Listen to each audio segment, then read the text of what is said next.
Hey everyone, welcome back to Future Freedom 360. Before we dive into the deep end today, I want you to do me a massive favor. It's going to feel a little weird, a little uncomfortable, but stay with me. I want you to stop, take a breath, and do a slow 360-degree scan of the room you're sitting in right now. Really look at the corners, the surfaces, the walls. What do you see? Is it that 85-inch 8K television that's basically an IMAX screen for your living room? Is it that $3,000 Italian leather sofa that's so high-end you're actually afraid to sit on it while holding a cup of coffee? Or maybe it's that shiny, blacked-out SUV sitting in the driveway looking like absolute royalty while you're still grinding through a 72-month high-interest loan just to keep the keys in your pocket? I hate to be the one to burst your bubble. Actually, no, I don't, because someone has to tell you the truth. But here's the cold, hard, unvarnished reality. 90% of what you see right now is actually a dead asset. You aren't living in a home. You are living in a financial cemetery. You are surrounded by the digital and physical corpses of your hard-earned money.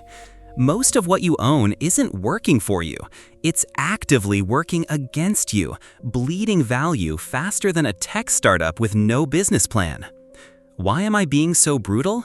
Because if you don't realize you're living in a graveyard, you'll never find the path to the land of the living.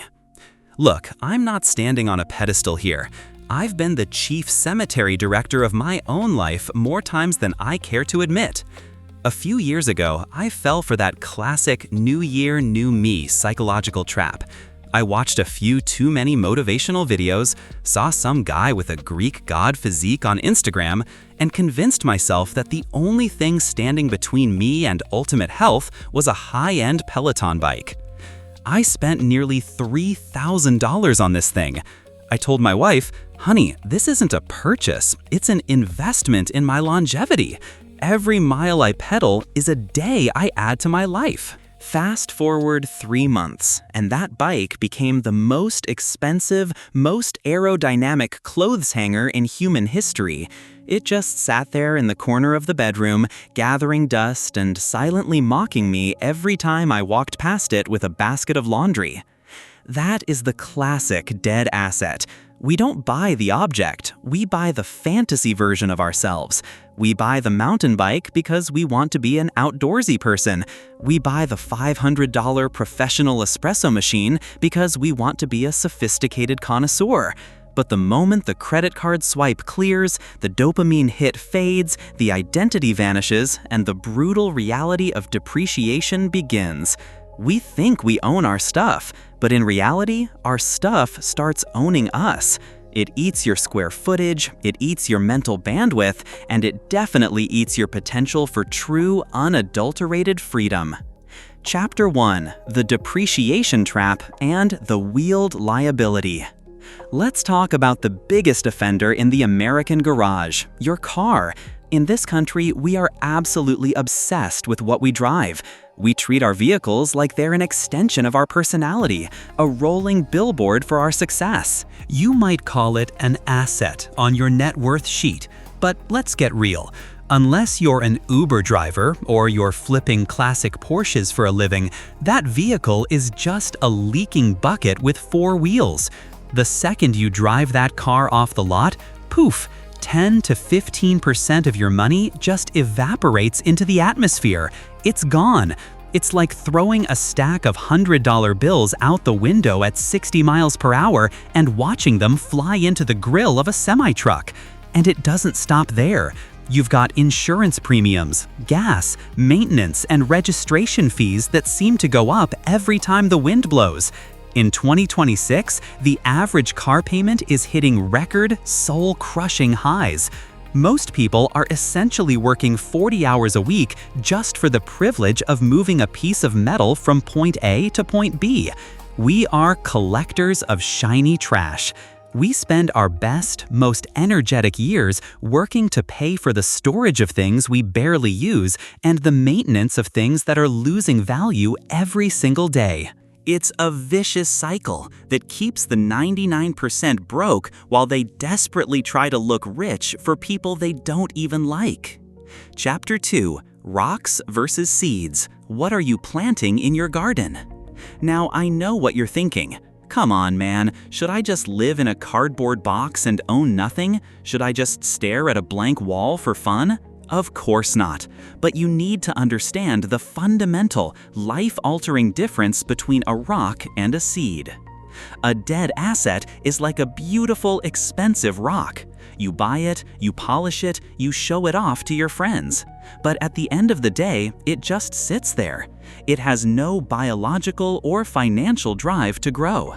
10 years later, it's still just a rock, and it's probably a scratched, dusty, outdated rock that nobody wants anymore.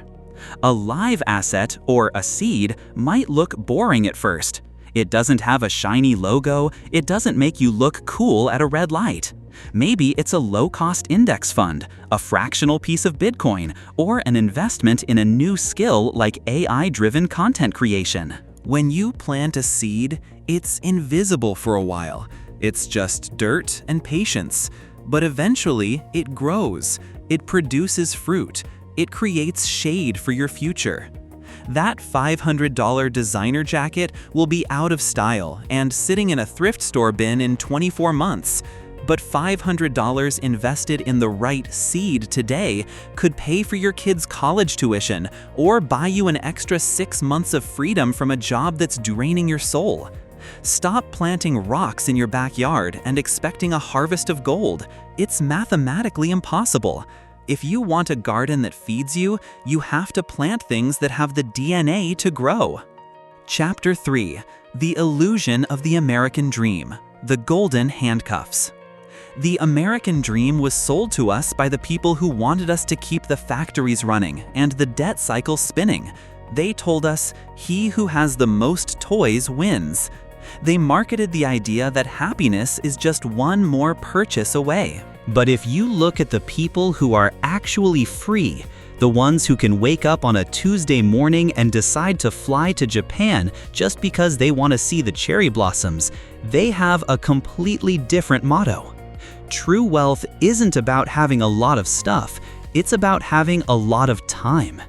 If your lifestyle requires you to run on a high-speed hamster wheel until you're 70 just to maintain the insurance and taxes on your stuff, then those aren't assets, they're golden handcuffs.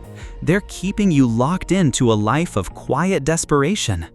The smart 10%, the people we talk to here at Future Freedom 360, use their money to buy freedom first and toys second. They keep their dead assets to a minimum and turn their income into an army of tiny soldiers that go out and fight for them 24/7, even while they sleep. They don't want to look rich, they want to be free. Chapter 4: The Silent Thief of 2026. We also need to address the elephant in the room: inflation. In 2026, the dollar in your pocket is losing purchasing power faster than we've seen in decades. When you buy a dead asset, you're doubling down on a losing bet. Not only is the item losing value because it's getting older, but the currency you use to buy it is losing value because the government won't stop the printing presses. Every time you buy a shiny rock, you are trading a piece of your life for something that is actively decaying. Wealthy people understand that in an inflationary environment, you must own hard assets, things that are scarce, things that produce value, things that can't be printed out of thin air. Your living room full of gadgets is the opposite of a hard asset. It's a liability disguised as a luxury. The final audit: cleaning the cemetery. So, here's your homework. Don't just watch this, nod your head, and move on to a cat video. Go through your house today and do a dead asset audit. It might be painful. It might make you realize how many thousands of dollars you've buried over the years. Look at every major item and ask yourself one simple, brutal, life-changing question. If I stopped working today, would this item put food on my table, or would it ask me for more money? If it's asking for gas, electricity, subscriptions, maintenance, or storage fees, and it's not making you a single dime, you know exactly what it is. It's a tombstone for your wealth.